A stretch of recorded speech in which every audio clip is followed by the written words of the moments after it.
Hello, Pastor Nathan of Grace Lutheran Church here with the readings for this upcoming fourth Sunday in Lent, which will land on March 30th, 2025. The first reading for this fourth Sunday in Lent is from Joshua chapter 5, verses 9 to 12. The Lord said to Joshua, "Today I've rolled away from you the disgrace of Egypt," and so that place is called Gilgal to this day. While the Israelites were camped in Gilgal, they kept the Passover in the evening on the 14th day of the month in the plains of Jericho. On the day after the Passover, on that very day, they ate the produce of the land, unleavened cakes and roasted grain. The manna ceased on the day they ate produce of the land, and the Israelites no longer had manna. They ate the crops of the land of Canaan that year. The word of the Lord. Thanks be to God. And the psalm for this upcoming fourth Sunday in Lent is Psalm 32. Happy are they whose transgressions are forgiven and whose sin is put away. Happy are they to whom the Lord imputes no guilt and in whose spirit there is no guile. While I held my tongue, my bones withered away because of my groaning all day long. For your hand was heavy upon me day and night. My moisture was dried up as in the heat of summer. Then I acknowledged my sin to you and did not conceal my guilt. I said, I'll confess my transgressions to the Lord. Then you forgave me the guilt of my sin. Therefore, all the faithful will make their prayers to you in time of trouble. When the great waters overflow, they shall not reach them. You are my hiding place. You preserve me from trouble. You surround me with shouts of deliverance.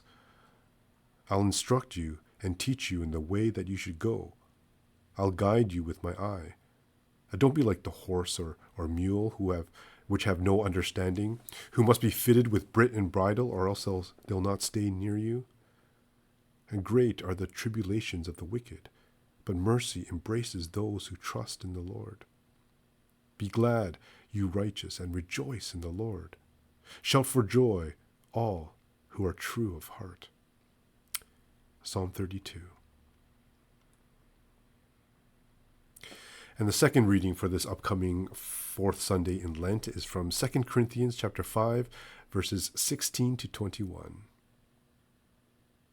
From now on, therefore, we regard no one from a human point of view.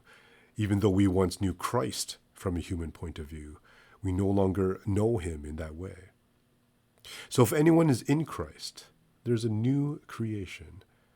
Everything old has passed away. Look, new things have come into being. All this is from God, who reconciled us to himself through Christ and has given us the ministry of reconciliation.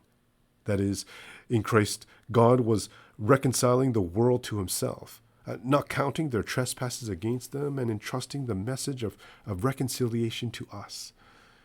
So we are ambassadors for Christ. Since God is making his appeal through us, we entreat you on behalf of Christ, and be reconciled to God. For our sake, God made the one who knew no sin to be sin, so that in him we might become the righteousness of God. The word of the Lord. Thanks be to God. And our gospel for this upcoming fourth Sunday in Lent is from the Gospel of Luke, selected verses out of chapter 15. This is the Holy Gospel according to Luke. Glory to you, O Lord. Now all the tax collectors and sinners were coming near to listen to Jesus. And the Pharisees and the scribes were grumbling and saying, "This fellow welcomes sinners and eats with them." So he told them this parable. There was a man who had 2 sons. The younger of them said to his father, "Father, give me the share of the wealth that will belong to me." So he divided his assets between them. A few days later, the younger son gathered all he had and traveled to a distant region, and there he squandered his wealth in dissolute living. When he had spent everything, a severe famine took place throughout that region, and he began to be in need. So he went and hired himself out to one of the citizens of that region, who sent him to his fields to feed the pigs. He would gladly have filled his stomach with the pods that the pigs were eating, and no one gave him anything. But when he came to his senses, he said, "How many of my father's hired hands have bread enough to spare, but here I am, dying of hunger? I'll get up and go to my father, and I'll say to him, 'Father, I have sinned against heaven and before you. I'm no longer worthy to be called your son. Treat me like one of your hired hands.'" So he set off and went to his father. But while he was still far off, his father saw him and was filled with compassion, and ran and put his arms around him and kissed him.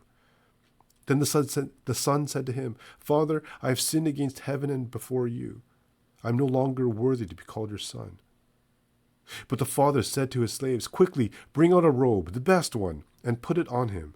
Put a ring on his finger and sandals on his feet, and get the fatted calf and kill it, and let us eat and celebrate. For this son of mine was dead and is alive again. He was lost and is found." And they began to celebrate.